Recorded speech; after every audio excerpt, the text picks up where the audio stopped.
I'm a 34-year-old woman, and I live with my husband who's 37 and our daughter who's 7. My daughter and I recently went on a short trip out of state while my husband stayed because he had work and was supposed to look after our dog. On the last day of our trip, we got a call from my husband who was acting distraught and said that our dog Ellie had run away and that he could not find her. He claimed she just bolted away from him in the park into some bushes, and he could not find her. Our dog is quite small, a mini poodle mix and almost 13 years old. She is still active, but it is really unlike her to run away from us, and I was suspicious, but chose to believe my husband. My daughter and I were in grief, but did not want to blame him. When we came back home, he seemed surprisingly okay, unlike us. Ever since the pandemic, my husband started working from home, and he has always been annoyed at how much attention we gave Ellie and hated how Ellie begged to sit on our laps and his while he worked. A few days later, we got a call from an animal rescue in a neighboring state, quite far from us, that she had been found. I picked up the phone, and it was on our landline, which we almost never use these days, but was the contact on the microchip. I told my husband, and he just said, "That is great, I am so happy." But it felt kind of blunt and insincere. I said it is strange that she got so far, and he responded that someone must have stolen her and then abandoned her. This made little sense to me as to why that would happen. When he was out drinking with his buddies, I copied the videos from his dashcam for the days I was away, and saw that he had indeed taken Ellie far out of state and clearly dropped her in front of his car, thrown a frisbee-like object into a field, yelled "Fetch!" and drove off without her. I was livid and confronted him, and he just stupidly muttered how he dropped her there so she could find a farm and have a better life. And then the next day got really angry at me for viewing his dashcam and called me and my daughter assholes.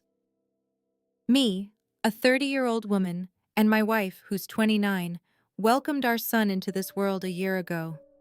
Both of our families are very accepting of us, but my wife's family has this weird obsession with passing on the family genes, which made adopting out of the question very early on. My wife and I have always wanted to start a family, but things got difficult when my wife found out she was infertile. We knew her family would be understanding, but I am terrified of pregnancy.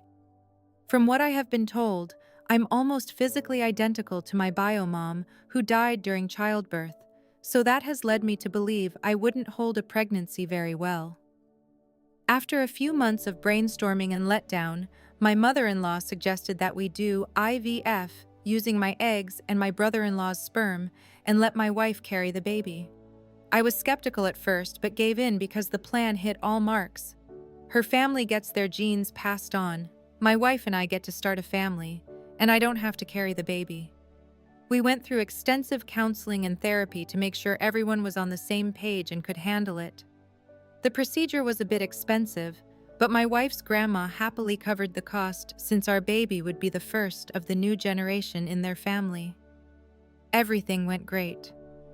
My wife loved being pregnant aside from the morning sickness, and we were more than overjoyed to welcome our baby boy in the winter. The problem arose last week. We were preparing for my son's first birthday when my brother-in-law made a comment about how he should get a say in the planning as the child's father. I was shocked. I cringed and told him that he wasn't. He just provided the sperm. He looked me straight in the eye and said, "Yeah, so he's our child." I looked to my wife, whose mouth was wide open, and my mother-in-law wasn't making eye contact. Before he could say anything else, I demanded that he get out of my house and that he'd be able to come to the party when he apologized. He got angry, but left when my wife started to cry. My wife has always struggled with self-esteem, and her infertility really took a toll on her. For months, I had to constantly reassure her that she's an amazing mother and that she wasn't wrong. My sister-in-law called me later that day and called me a bitch. I argued that my brother-in-law had no right saying any of that, but my sister-in-law just kept yelling. My wife and I have cut all contact with her family. It's turned into something bigger than it needs to be, but I refuse to let someone call my family incomplete again. My brother-in-law signed away his rights and verbally agreed multiple times that he's just an uncle. He's never had a problem until now, and it's kind of out of the blue. If he was starting to feel more of a connection to my son, then I'd understand if he calmly spoke to my wife and me instead of staking claim. I've reached out to my brother-in-law a few times looking for a reason, but he has just thrown insults at my wife and me.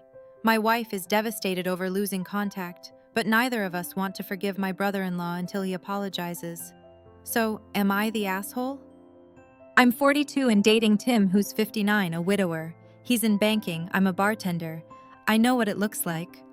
His 2 daughters thought the same thing, but he's broke as a joke and I've got a trust fund, so actually no. He's broke because his late wife got cancer 3 times. He ran up 6 credit cards, took out a second mortgage on the house, cashed out his retirement, everything and anything to get her the treatment she needed, and then to get treatment enough to see both daughters married. His daughters live 6 hours drive away. We drove to them for Christmas last year and the year before. They ignored me, dragged Tim away when he tried to include me, and prevented their husbands from making even small talk with me by talking over me. Year 1, Tim chastised them. They apologized to him, not me. They blamed the pain of seeing their dad with a woman who wasn't their mom. Year 2, they did it again. This year I told Tim, not again. He could go, I would never ask him not to see his daughters for Christmas. But I'll stay here. Tim didn't love the idea because me going with him means we can share the responsibility of driving when his back starts to bother him. He hates to fly. His 2010 death trap is starting to go anyway, so I leased him a comfy luxury ride. My brother has a dealership. He called the girls, super excited that he'd be able to see them more often without having to worry about his back. They then blew up and accused him of spending their mother's money on a bullshit house and car to impress some bimbo bartender, and didn't offer them a dime for their weddings. In the ensuing argument, it came out that they assumed there had been a life insurance policy. They had no idea about the credit card debt or the second mortgage, that the house was underwater on, or that Tim was looking at foreclosure and bankruptcy until he moved in with me. They did not realize it was my house, that he pays no bills save the water bill, man takes excessive showers, and shared groceries. Now the girls want my number. They are sorry I felt lonely at Christmas. They want to come visit and stay with us next year, conveniently in summer. I live near a beach. I've told Tim absolutely not about giving out my number. I'm happy to be polite if they come to visit Tim, but we're not going to be friends. If they had talked to me for even 2 seconds, they'd have understood. I am not shy about admitting the only thing I have ever contributed to my blessed financial state is not developing a crippling coke addiction like my cousin Danny did. Tim thinks I'm being too unforgiving. They would have warmed up to me eventually, but knowing how generous I am being with their father has made them warm up quicker. I maintain I don't care about now or later. They had their chance to not be catty brats over incorrect assumptions that I was taking advantage of him.